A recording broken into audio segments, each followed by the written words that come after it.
Hello, everyone, and welcome to another episode of 9x90. Today, we have a very special guest. For those of you who were fans of the show, The Sopranos, we Correct. have one of their the favorites, many people's favorite character on the show with us today. He is going to share the story of not only his acting career, but also what he's working on now and his career as a famous DJ throughout South Florida, Miami Beach area.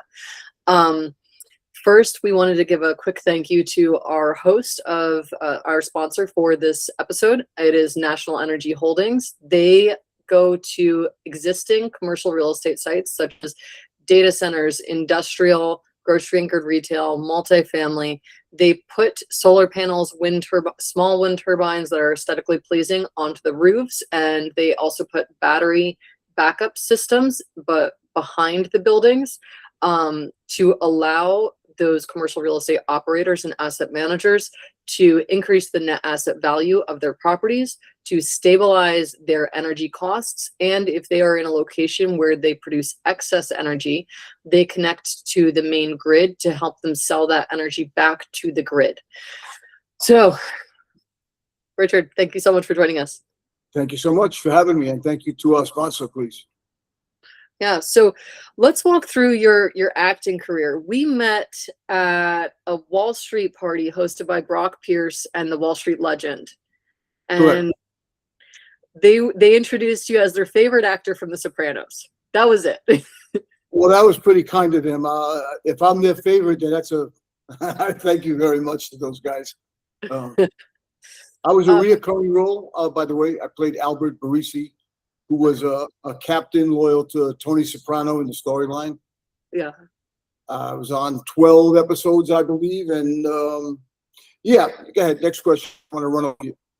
So how did you get into acting in the first place? How old were you when you started? Where did you start? What do you think your big break was? I'm still waiting for that one as far as I'm concerned. Wow. Well, I have a kind of a checkered past. I'm not your standard actor guy that went to, I don't know, did plays in high school and other stuff. I grew up in New York on the streets and kind of lived a life less ordinary, without getting too detailed into in how less ordinary it was. I would say that at around 17, 18 years old, I went out to LA to visit a friend, and just, LA is the place, right, where stars are born and stars are made. And, you meet people in bars and at parties. Everybody's going to promise you some sort of rose garden, and maybe their promises are kind of tainted with some other concepts or ideas. But anyway, to meet some directors, some that were building their careers at the time, they offered me some small roles, and I think Deadly Force was it Deadly Force? I can't remember what the name of it was. It was a very low budget indie, and I just felt like, I could do this. But actually, the first bite of the apple was I'm driving in my car in West Hollywood. I think it was on Fountain Avenue, and I see this hot woman. She actually resembles you. Her name was Anna Bjorn. She was I think she was a model actress from Sweden or something. She was entering this building that just had black windows and black door. You didn't know what it was. It kind of looked like a private sort of club of some sorts, right? So I pulled the car over because I found her stunning, and I was a very ambitious young man with ladies, more then than now, but that's another conversation. So I parked my car, and I walk into this building, this doorway on Fountain Avenue, and it's an acting class. It's the middle of actors on stage. The name of the class was Brian Reese acting class. So I sat down, because people turned around, a couple people turned around and looked at me. Why did I open up the door and let all the light in? At this point, I sat down, waited till the break, do a break halfway through, and the teacher, Brian Reese, approached me and says, "Hey, man, welcome to the class." And I said, "What kind of class is this?" And he laughed, and he said, "You're joking." I said, "No, I'm not joking." He says, "You know where you are?" I says, "Yeah, I came in here. I followed that broad over there. Look at her. She's gorgeous. And he starts laughing. He says, that's why you came in here? I said, it is, to be honest with you. He says, you're a funny guy. He said, I'd like to talk to you when, when the class is done. So the class finished, an hour and a half later. And he whispers to me, she's married, just to let you know. And I think she's pretty happily married. I says, all right, well, so much for that idea. And he says, you seem like a pretty interesting guy. I'd like to have you come in and do a class with us. It's a cold reading class. A cold reading class is for auditions. When an actor goes on an audition, anybody that doesn't really know this, you don't get a whole script. You get a couple of pages, 1 to 3 pages, and you actually read your audition cold, actually, because it's unrehearsed. So they call it cold. So you get to hold your sides, which is the name for the pages with your lines. You hold your sides, and you're allowed to hold your lines and refer to the casting director or the actor and go back and forth in your dialogue. And that's how, and you do your scene that way. So he asked me, Richard, I think you're pretty cool. You got a lot of balls the way you just came in here chasing that girl. I'd like you to read some lines and do something with one of our actresses. So I agreed with him. And again, I agree with him because I thought maybe I could get around this woman's husband and get her on a date. To be honest. He wasn't there. So No. that was my objective anyway, at the time. So I rehearsed this in the hallway with another actress, maybe about 20 minutes, half an hour. And I get up on the stage, and yes, I'm nervous. Not nervous in anything else in life, but that was different for me to get on a stage and, in front of 20 people with the lights off and all of them on you. And it's a relationship scene with some conflict, which is my whole life is conflict. So I was kind of comfy with that. Now I forgot my lines several times. Oh no! I improvised with frustration. Now I didn't realize this, but the frustration in my not knowing what my next fucking line was, went along with the moment in the scene. So it actually, the audience didn't know it unless they knew the play or the film that we were doing. So when the scene was done, it was a 3 or 4 page scene. I felt embarrassed, and I was like, fuck, I should have never got up here. And then the teacher asks questions, and then the class gets to ask questions to the actor. And this is, I think, standard in many acting classes. I've only been in 2, but this is what it was. And the feedback, I was like shocked. They clapped when I was done. And I was like, what are they clapping? They must be clapping at her because I know I fucked up. And the feedback was, you're very natural and you come off very real. There's something different about you. And I said, yeah, whatever. So Brian Reese, the teacher, asked me after the feedback, hey, I'd like you to come and do my classes with me. I think you could have a career here. And I said, listen, you're just hustling me for the $200 a month. Who you bullshitting? And he cracked up. He said, it's that kind of response. It's who you are that I think in this business that you might be very successful just by being you. I mean, you kind of got a way about it. So I agreed with the class. I did for a couple of months, and then I kind of whatever. I was more interested in partying and girls, and I wanted to do it, but I wasn't like committed to anything. In your late teens, early 20s, I mean, what are we committed to? You were probably committed to something more productive than I was, but I was a young boy with too much testosterone, and long story short, I left the class. But while in the class, one of the actors in the class was an assistant for Lynn Stalmaster, who was at the time, one of the top casting directors in Hollywood. This was back in, I don't want to give away my age, but whatever, sometime in the 80s, early 80s. And he tells me, Rich, there's a part we're casting for the new series 9 to 5, which was a spinoff on the movie with Jane Fonda and Dolly Parton. It was a big film back in the mid 80s sometime. So one of the networks decided to do a series on it. So one of the characters they were casting was a New York guy, sort of like a Tony Danza in Taxi, if you remember his character. So a guy who's New Yorky and Brooklyn, but he works in the mailroom in a media place out in LA.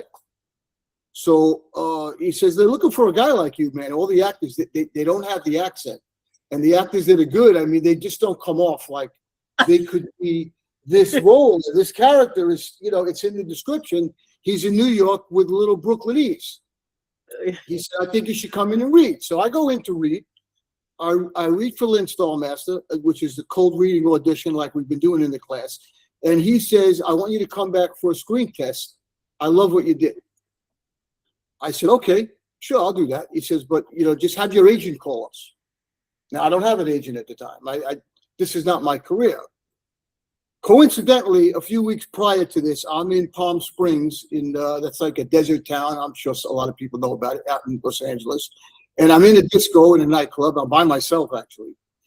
And I start talking to this gal who's with another gal talking to another gentleman.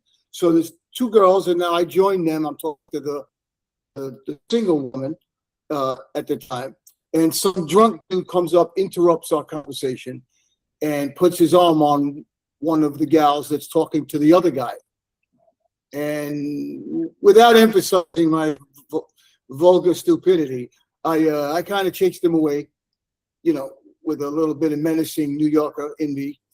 And the guy that's standing there thanks me so much. And he says, what's your name? I says, Richard Maldone. I says, normally people don't ask last names where I come from. So he laughed. And he says, are you an actor? And I said, it's funny. I went to an acting class last week, a couple of weeks ago. So I'm not an actor, but, it's interesting. And he says, you should take my card. I'm a secretary assistant for David Schiff at the William Morris Agency. So I said, yeah, I'll keep your card, whatever. So I kept the gentleman's card. So after the audition for 9 to 5, I said, let me call this guy Steve. His name was Steve Glick. Steve Glick was an assistant at William Morris for an agent. Steve Glick did my audition, quote, a contract. If I get the role, when you do a screen test, this is what they did back then. If you do end up getting the role, you have to have a contract prior to the screen test. So he does the deal for me. I get the part as a series regular in 9 to 5, but the network changes the role a few weeks later, a couple of months before it starts filming, to a valley guy, like a for sure type of surfer guy. Yeah. Because the Sean Penn movie, where he's like this pot smoking hippie surfer, I forgot the name of it. It's really, really funny. So that movie had came out, and that did really well. And then Nick Cage did a movie called Valley Girl. So they changed my role to a California surfer type valley guy, and I didn't get the part. Was the wind-up. What the good thing that came out of this, other than getting in front of the big casting director, was that Steve Glick, the assistant to the agent, flash forward 10 years, is now the head of the TV division at William Morris, and he's one of the biggest agents in the corporation, and he reps directors and actors, and we stay in touch, even though I wasn't serious about being an actor at the time. I just, I did it as off the hip. I always give him a call every couple of years. Hey, Stevie, how are you, buddy? He goes, hey, Richard, what are you doing? You ready to come to Hollywood? And I said, I'm in Hollywood. I was there for a couple of years, by the way, at the time. And he said, no, you know what I mean. I told you, I think you got something. And I said, when I'm ready, I'll let you know. Flash forward another 10 years later, and lots of winding roads of roads less traveled, I'll call it, in my personal life. I contact Steven and say, I'm ready. And he says, come out to LA. I haven't seen you in, I don't know, 10, 12 years. I want to see what you look like. And I don't want a picture. Come in front of me. So I go there, and he's got like an entire floor. This guy's running things. I mean, he's huge. And again, I met him. He was an assistant. He was nobody. And he tells me, listen, if you want to be an actor, you're gonna have to live in LA, because I can represent you. I run this division. If I don't represent you, and you could never get into this agency, we only represent established people. Yeah. But I like you. I think you got some. And I said, I appreciate that, but I'm not moving to LA right now. I got things going on in New York. And he like gives me a smirk like, I hope they're really good, man, because what I'm offering you, I don't do this to many people. And I appreciate it. We're friends. We're going to roll one day. One day came a little bit too late. You know, I was really not interested, and he asked me to move again. He did sign me, by the way. He signed me to William Morris as an actor, not as a writer at the time. He signed me a contract, and he got me a couple of auditions. I was actually in Miami Beach at the time, and my girlfriend was pregnant with my first daughter, and then my daughter was born, and I wasn't leaving her to go move to LA. Yeah. And after several missed appointments, he told me, listen, dude, I really like you. I got a lot of respect for you, but you're not ready for what I'm offering you because you're not missed ready. your appointments. Yeah. Yeah. So I missed the call with him. So how does that relate to what's going on in Finding Frankie? Well, I have my business plan ready for this feature film. I have another film on the shelf I'm about completed in, and I recently met a possible investor who's asked for the business plan. And again, like you might have mentioned earlier or the other day, who's attached to this project at this point. Mm-hmm. And once I got this gentleman involved, and he was looking, by the way, the budget would be a $5 million budget. We could do other breakdown items later on if you want. But it encouraged me that when I have a gentleman that says he's interested, quote, says he's interested, that I need to start building a team. It's not all about me as the writer, and I'll get into my writing in a minute. I've been writing and practicing and doing seminars and reading books for probably 20 years. It's always about the team, though. It's always about the team. Even in real estate, like most of our audience is real estate investors, it's always about the team. When we come in and we present a deal and we don't present the team, the investors are trying to just take the deal and put their own team on it. When we come in and we present we say, this is what the returns are going to be, this is the team and their track record, and this is the deal, then they're like, I want that team. I don't care what deal I put down, that team is going to deliver. So it's always about the team. So you're building out your A team now. And we were speaking before the recording started, how you're interviewing line directors right now, correct? Because the best one you could get was too expensive, not a good investment for investors. So you're looking at someone that's more economical. Maybe there's an investor in the audience who has a line director they like. They would invest in this film. Line producer. They would invest in your film and bring their own line producer with them. Well, when I was asked for, I have a detailed breakdown in my memorandum. Okay. But as you mentioned, as I spoke to another possible investor about a couple of weeks ago, he asked, could I provide him a more detailed breakdown of the funds out? I have a general one, but like he wanted a more detailed one, and I explained to him I haven't hired a line producer yet. Now the line producer is the CFO basically of the film. Yeah. He handles everything to do with finances, to payments to the union, insurance, production company, catering. He doesn't do the actual payouts to the talent. That's referenced in film is ABL, above the line. So above the line in film, for anybody out there who's not familiar with this, it's the talent block. So that's the actors, the writers, the directors. Below the line is the production, the marketing staff, all of that through. So the above the line producer he's not the most important. Like in your team, you have teams, people do specific tasks, right? Yeah. But he's the money guy.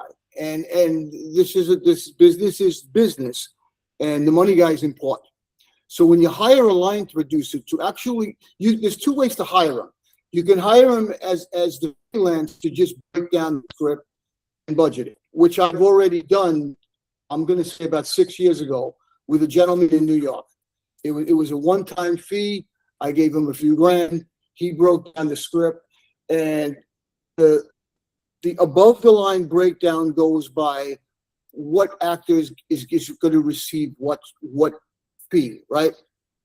Now, because we don't have the actors yet, because in this business, you can't get a commitment from talent. That means actors or directors, without money in funds in escrow, unless you know them personally. Their agents and managers really won't, just like in your business, I'm sure, you vet people before you get into long conversations, that because people don't want their time wasted by big. You've been there with me when I had like crazy stalkers making these insane threats to like to terrorize and destroy my family. Like, you have to vet people. As soon as there's more than $10 on the table, the crazies come out. Yeah, of course. Absolutely. And you have to close your circle. You have to keep people near you that you can trust, people that are going to watch your back, because like, yeah, you just there's too many moving parts. Like, remember your daughter like went in the hospital, and I was like, was it an accident or was it someone coming at you? Like, you just, as soon as you get into like the real private equity space, and I think that's where we should segue into your prominent roles as a DJ in all these big places in Miami Beach. You have to be careful. You just have to keep people around you that you can trust, who have a clean record. Agreed. Yeah. Agreed. So you're working on this. You're working on producing this film, and then let's jump into your DJ career a little bit, and then we'll come back to what the story is for the film. Sure. So I don't have to go back to my childhood. I'm just an average music guy. Like, I'm so into music. I can't live without it. I've always been that way as a child. I started DJing professionally back in New York at the Lot 61, which was a very notable upscale. You know, if they don't know you, you're not a celebrity, you're not getting in. I had a friend that knew Amy Sacco. She owned the place, and she owned a couple of those. You're not getting in unless you're famous or rich places. So I got an opportunity to open up for a DJ there, and did fairly well. And I just said, I think I want to do this. Not as a full career, but I love doing it. At the time, it's mostly house music, which is an electronic dance-based music. My genre styles go from chill out, jazzy, like old school vintage jazz. I remix some songs that have like, you know, a smooth kind of groove tempo for a mature crowd, a cocktail party. Hotels. I was the music director at the Satai Hotel back in 2008 or 9, and the resident DJ there for a few years. Then I was music director DJ at the famous One Hotel, which is several blocks away. I was there for 5 years as music director DJ, and SLS on Brickell. I think it's called Dua now, but SLS on Brickell, I was there for 2 years.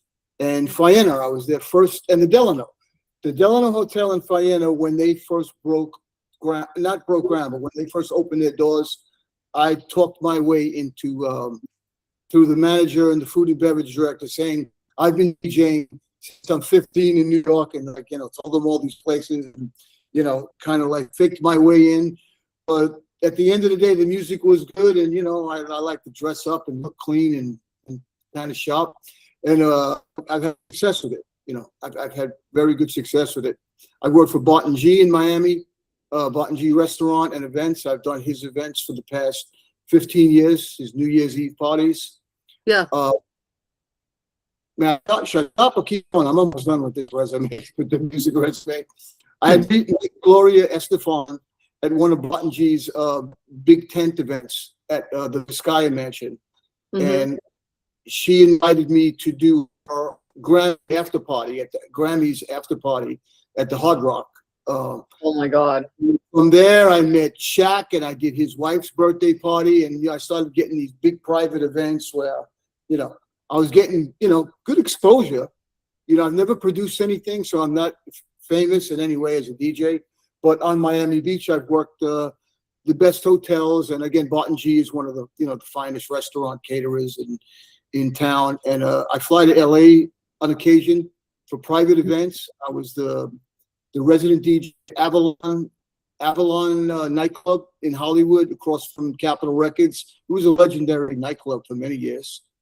and the Supper Club at W Hotels. I've done, dozens of jobs with those guys, and I still do it. I don't do it every day. I'm not a resident DJ right now. Currently, I prefer private events at homes and hotels, and maybe one of your events one day if I can build up to that level. I don't. I only speak at events. I don't host events. I like host investor meetings, but I don't like host events. We have one event that's going to be in person this year, and it's because Stanford University didn't give us an option to say no, because one of their professors is speaking at the event, and they were like, "We're hosting it in person. You can fly here." But usually, I do not host in-person events. Well, I know you're not an event person, but for a cocktail hour mainly, because I'm not talking about club music. I've been to many of your events, and they're phenomenal. They're not part of float. So I get that. But to clarify for the audience, they're not like, I'm not an event host. They're events that I speak at. So I speak at a lot of events around the world. Every month I get invited to speak at 3 to 5 events in different countries around the world. So the events he's speaking about are not my events. They're just events that I speak at that are run by other people. I cannot and will not, and I've had a lot of people ask me this, so I need to clarify. I just do not have it in me to ever be an event host. I watch my friends who host these events with like 500 people, and I'm like, I have no idea how you do it. I would literally lose my mind. Like, please just give me a real estate project. Do you want me to help you with building a city, or like an energy infrastructure project, or like structuring a fund? I can do that. But running events with like hundreds of people, no. Like it gives me hives thinking about it. I hope I didn't misrepresent you. No, it's fine. I don't want people to then start saying to me like, "Hey, when is your next event?" I'm like, I do not host events. We have like, we'll have like host events.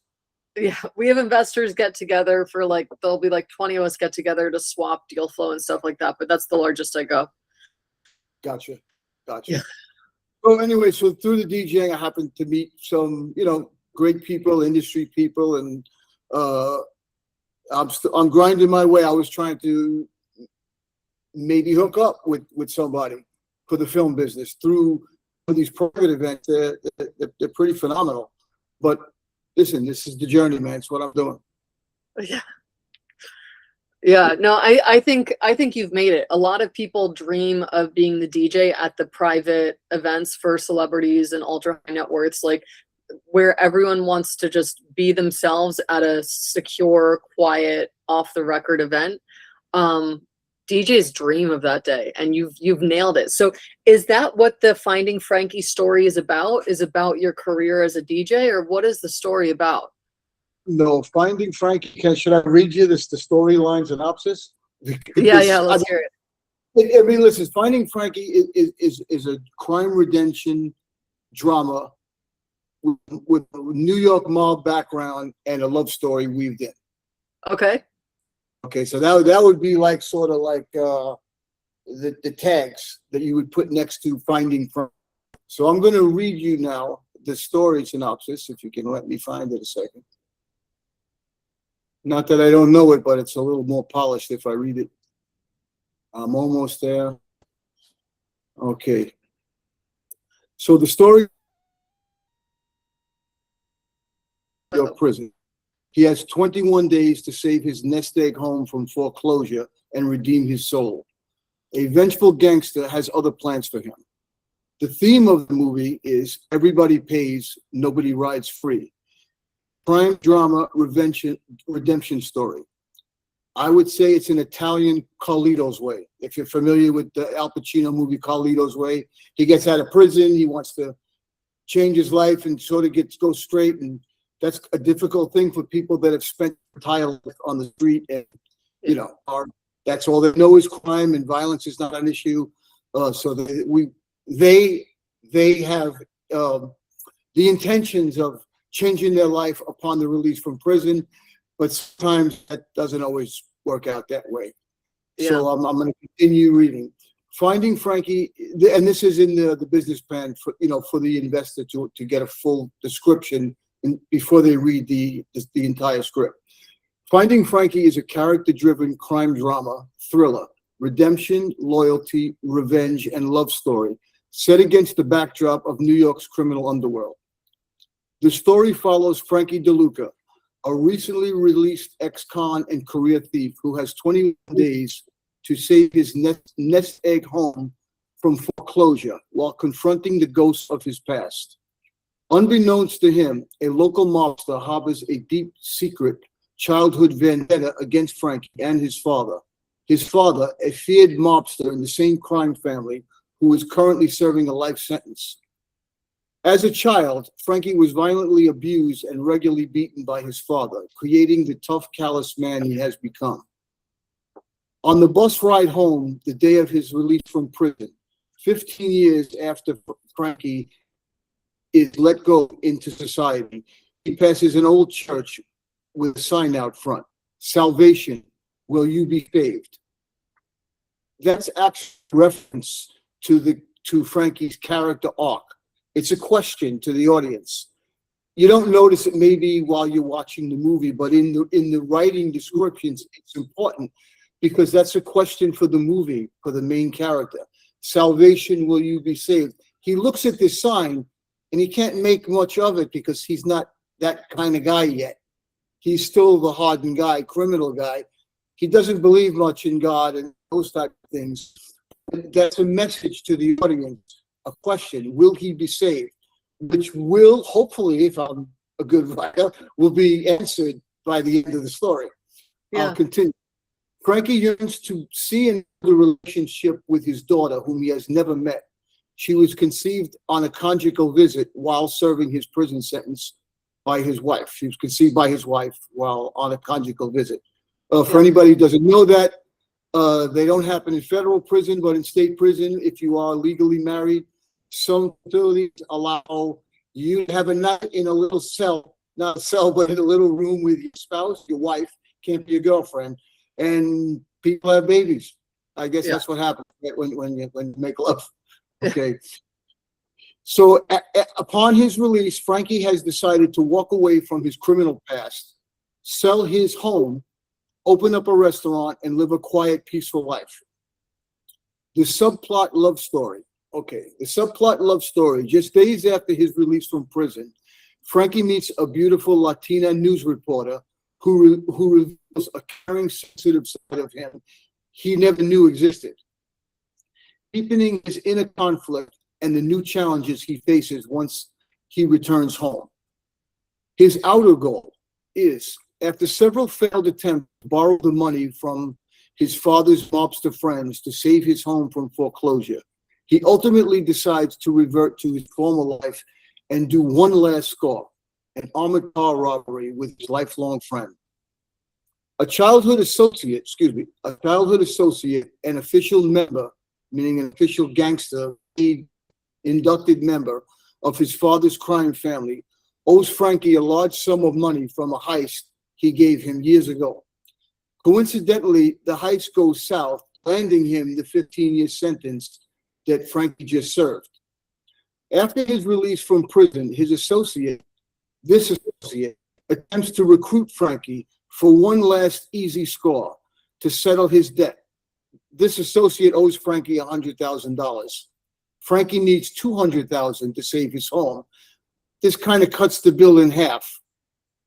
Instead of giving him the money, this associate offers him an easy score, a robbery, a crime.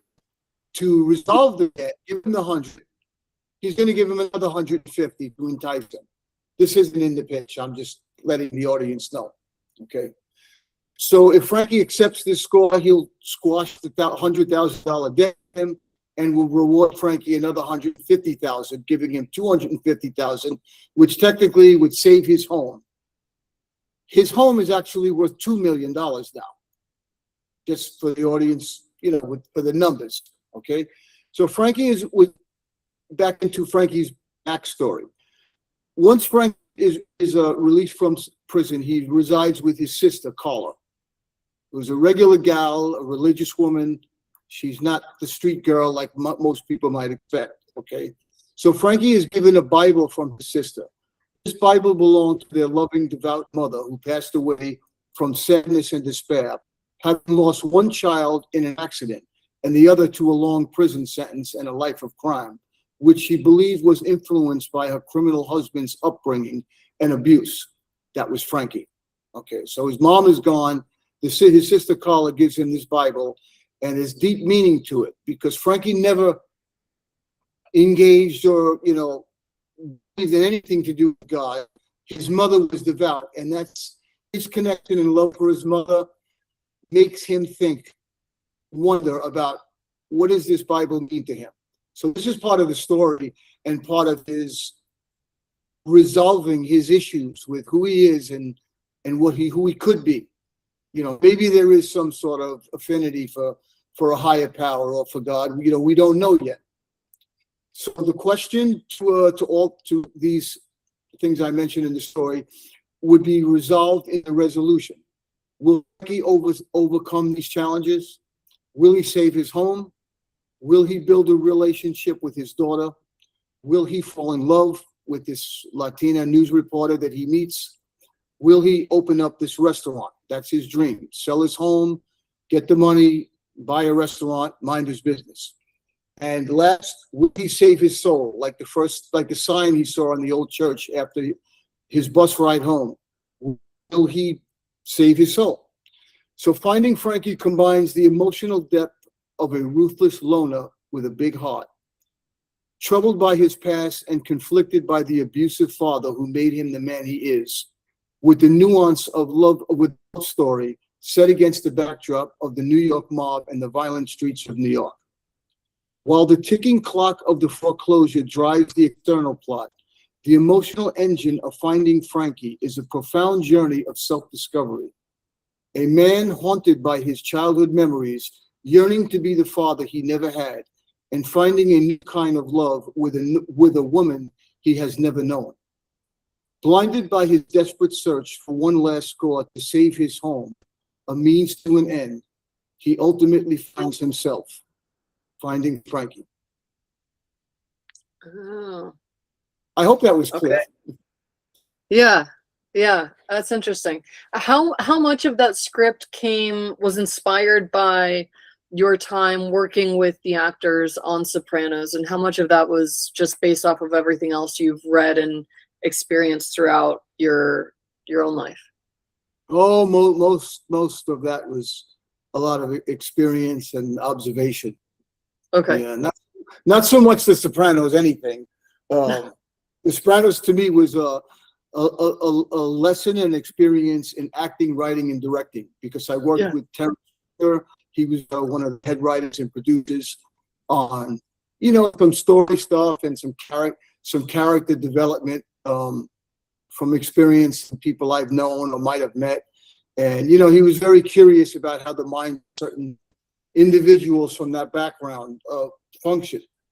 Yeah. And, so I collaborated with him on a lot of stuff, but this story has absolutely nothing to do with The Sopranos. I was just inspired to be a writer by the show and hanging around the set on days when I wasn't filming, just to see. I was a director, choose to set up the shots because my dream is to be a full filmmaker, an actor, writer, director, producer. I'm really not interested in stars and stripes and fame and glory and flashing lights and parties. I want to make phenomenal films that are emotionally driven stories. But let me be clear: emotional driven stories without the concept of many films and TV series today. I personally believe they have gone in the direction of messaging, whether it's politics or whatever it is. I find it so much less entertaining film and television than today than it was, in the 70s, 80s, 90s. They were just deeply entertaining with emotion and characters, and without the messaging, without me getting into what messaging, because that's really not what I want to do. I want to tell compelling stories, and I'm very interested in the complete filmmaker as opposed to just the actor that gets to wear the sunglasses like these and get all the autographs signed. Yeah. Oh, very cool. So you have some information that you're going to embed into this interview page for people to watch, to go if they're interested in learning more about the Finding Frankie project, and then we can embed the link to your LinkedIn. Okay, yeah. Well, the LinkedIn is, it's a basic about my career, the things I've done as far as acting and DJing, and other businesses I might have been. I think I'll just provide an email if anybody's interested. You don't want to provide an email, then you'll get a ton of spam. Okay. That's why you provide your LinkedIn on your interview page. LinkedIn is pretty good with cleaning for bots, so that's why you'll just get people connecting to you who are serious. Awesome. Yeah. Awesome. Yeah, no, my apologies. I wasn't, correct. There's no way for you to know about the spam armies until you've tried it. But we did that with some early 9x90 interviews where I would like put their email address on, and then they'd message me later and they were like, please take it off. I'm getting so many cold pitches for things I don't need. No. I mean, I've done similar and made the mistake of advertising an email or a phone number publicly once before. And then between, skylights and sunroofs, discounts and car washes and erection pills and hookers and all the other crap, you got to change your email eventually. That's what happened. Yeah. So thank you for helping me. Yeah, of course. No worries. All right. Well, thank you so much for coming on the show. Thank you everyone for tuning in. For those of you who do invest and are active in the film space, you have Finding Frankie is an upcoming film that you can check out with a very, very lean team who is open to you bringing your own, what is it called? Line producer? Well, I have a line producer. I have a director, Alan Taylor, who was a director on The Sopranos and many other hit shows. I can't think of them all right now because I know we're running out of time, correct? Yeah, we have a few minutes. I have Steve Glick, who was the head of the William Morris TV division for directors and actors. I have him on board. Okay. I have spoken to Winona Ryder, one of the co-leads. She's interested in the project. Nobody commits until they see the money in escrow. Yeah, of course. The budget is a $5 million budget, which is nothing. That's not bad. Which is a modest budget. As the lead actor, I'm taking very modest pay because I want to get the film done. But I want to get it done correctly. So Alan Taylor is an extremely experienced drama director that's familiar with this genre. He's done maybe 30 episodes on The Sopranos and other major TV series and some films. And who else did I speak with recently? I got a mental block. My apologies. So we got Alan Taylor, Steve Glick, Winona Ryder. I'm not going to mention any other names because I haven't spoken to them. But I do have a list. But the thing is with talent in Hollywood, until their agent, their manager sees the money in escrow procured, they don't entertain much of conversation because you understand. They want to. No, that's the same in real estate. Until the lead sponsor puts the first 20% or like 2 to 20% in, they're not looking at the fund seriously. They're like, who's your lead investor? Who's putting how much are the general partners putting into the project? Yeah. So they actually want to see the full budget in escrow. Because if somebody, if it's a $5 million budget, if somebody gave me, 500,000, that's 10%. I can't make the movie with them. They want all there. They want everything ready to go, and that's all. That's when you can really fully put the team together. I have the marketing company and the production company crew. I have a friend of mine, Carlos Covian, who's been a teamster for 38 years, who has the ties to every single legitimate production company. Production trucks, film crew in New York. He's worked Saturday Night Live for 12 years and all the John Wick films with Keanu Reeves. So I've got a pretty good start. It's a very powerful people, And what else I was going to talk about? The tax returns. In New York, anybody that isn't aware of this, is right now it's currently 30%. So we're going to be filming in New York and New Jersey. It's a 35% tax return. So right off the top on the 5 million, you get 30% in New York, 35% in New Jersey, return to you guaranteed. If you're filming in states within 6 to 8 months. So 5 million, you'll get back $1 million, give or take. I'm not a math magician, but you get back $1 million within 7 months just on. The other funds would come in a waterfall series. Basically, once the film is completely filmed, and I highly suggest that's the best way to do it. When independent filmmakers take on distributors, I'm just using this as an example, Amazon, Netflix, or I'm just using them as a name now. Upfront money prior to filming. That means you're going to use their funds to make the film. I highly suggest not to go that route, because then they end up owning the film, and your ROI is minimal because they put a lot of money up. They're going to get the big chunk. So the best way to get the most return on your money is you make the movie for the 5 million, whether it's you or a group of whatever, a couple of people or friends of yours. You make the movie. Once the movie is filmed and edited, then when you go to Netflix and your international distributors, they didn't fund the picture, so they get a much smaller percentage. So most of that film, most of your return goes right back to the.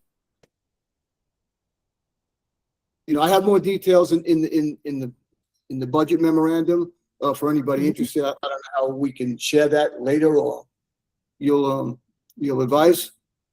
Yeah. Or for anybody interested in the more detailed breakdown.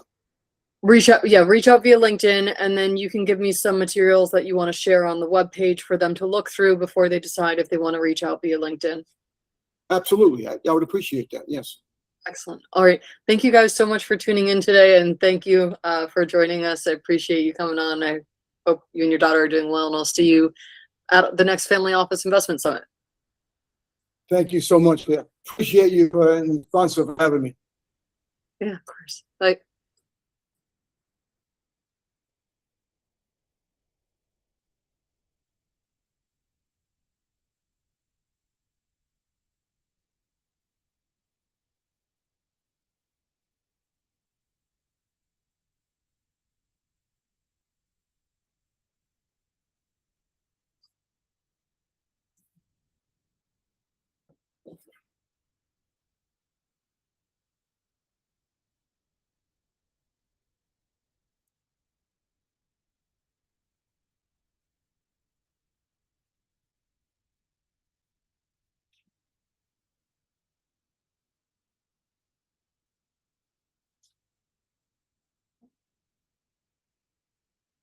I think we're done.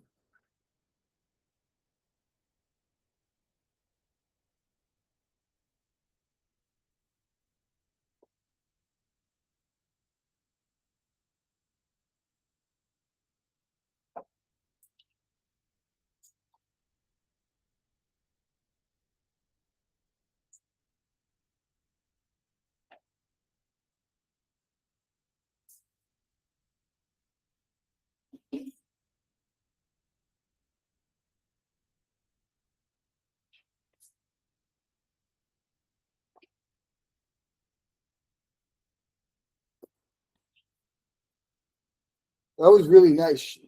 They charged like 5 to 15,000 to do this, so you can advertise your company stuff. Some guys wanted 25,000.